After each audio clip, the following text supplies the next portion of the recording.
Hello, and in this video I just want to summarize just a few things in terms of staves and clefs. So, in the previous videos we discussed two different clefs in particular. The first one being the treble clef, where this note by definition will be G. The second one being the bass clef,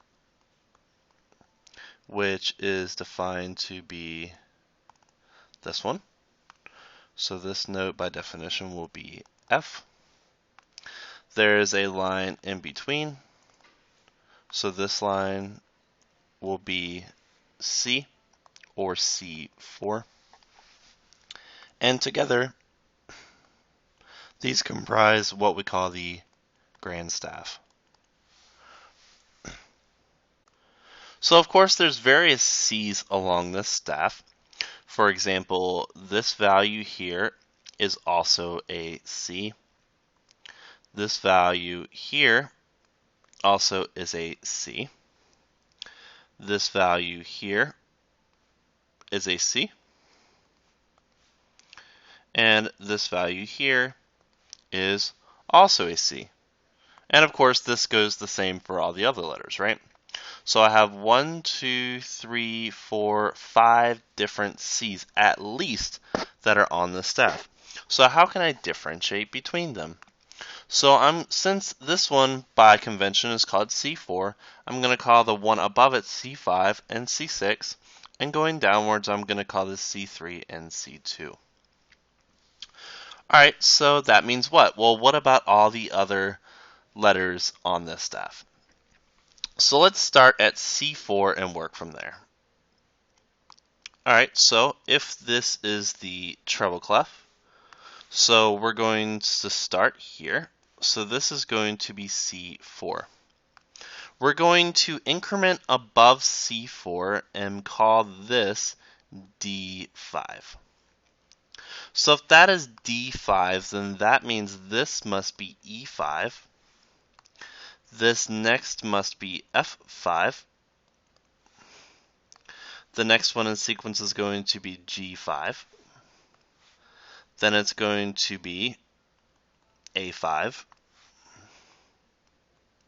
B5, and while the next one can't be, let's see, that's supposed to be on the line. So this one sits on the line there, right? So B5. And then the next one, well, that one can't be, in sequence that should be what? C5. So what's next? Well, the next one can't be D5 because D5 is down here.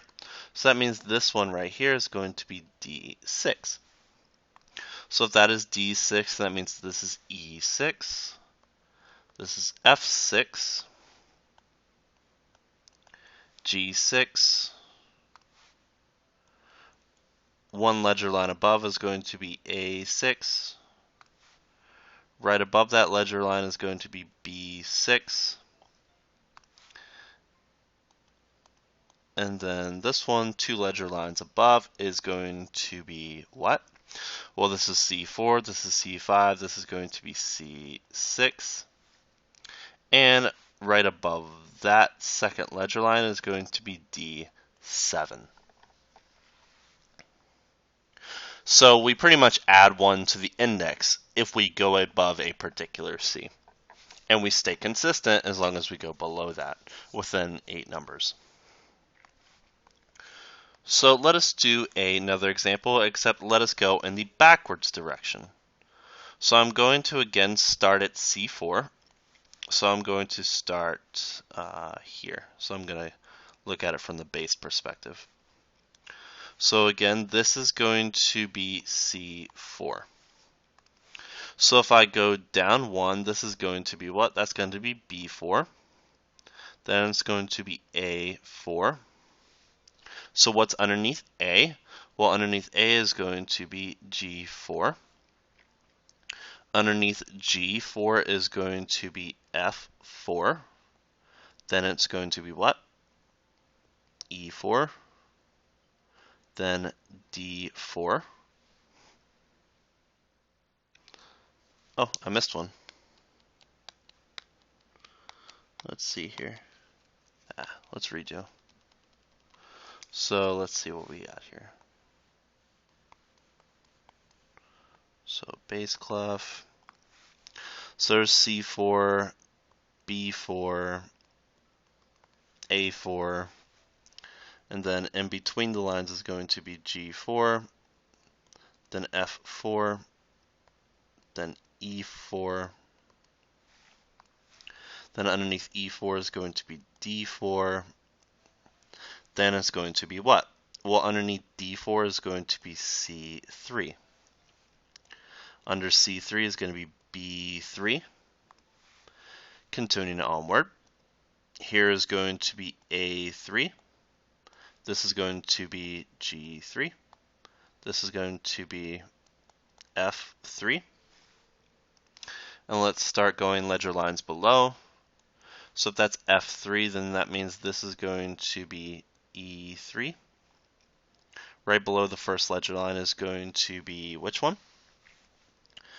So G, F, E, this is going to be D3. And then down, this is going to be what? This is going to be C2. So we can continue this onwards all the way down. So this is going to be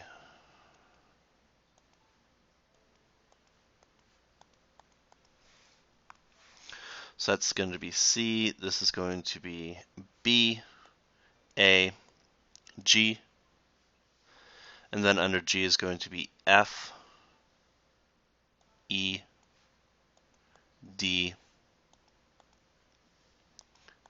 and then down here is going to be C1.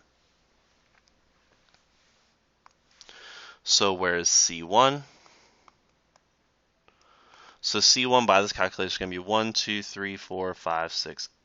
6 ledger lines below. 1, 2, 3, 4, 5, 6. So this is going to be C1. So that's pretty much how to identify which C you're talking about using numerics. And before finishing our brief discussion of staves and clef, let us first introduce what we call as the C clef. So C clef moves around depending on preference of where middle C or C4 is located in order to minimize ledger lines.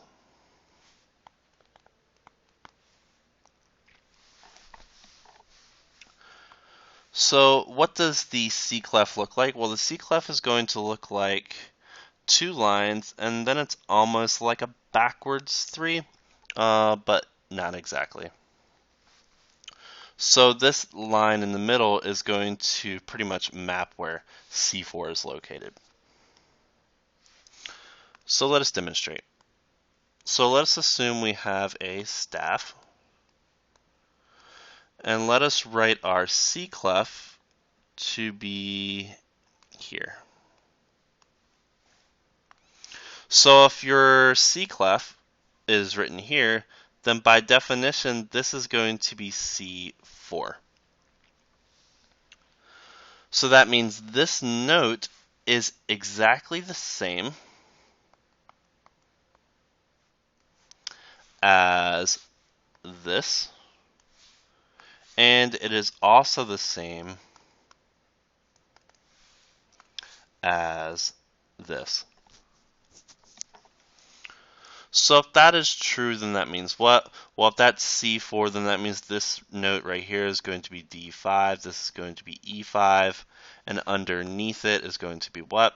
So this is going to be B4, this is going to be A4, this is going to be G4, and the process will continue as normal. But that's what the C clef is. This is often seen in vocal scores. Sometimes you may hear it called the soprano clef, the tenor clef, or so on, depending on where this middle C is located in terms of the staff. But that is pretty much an overview of staves and clefs.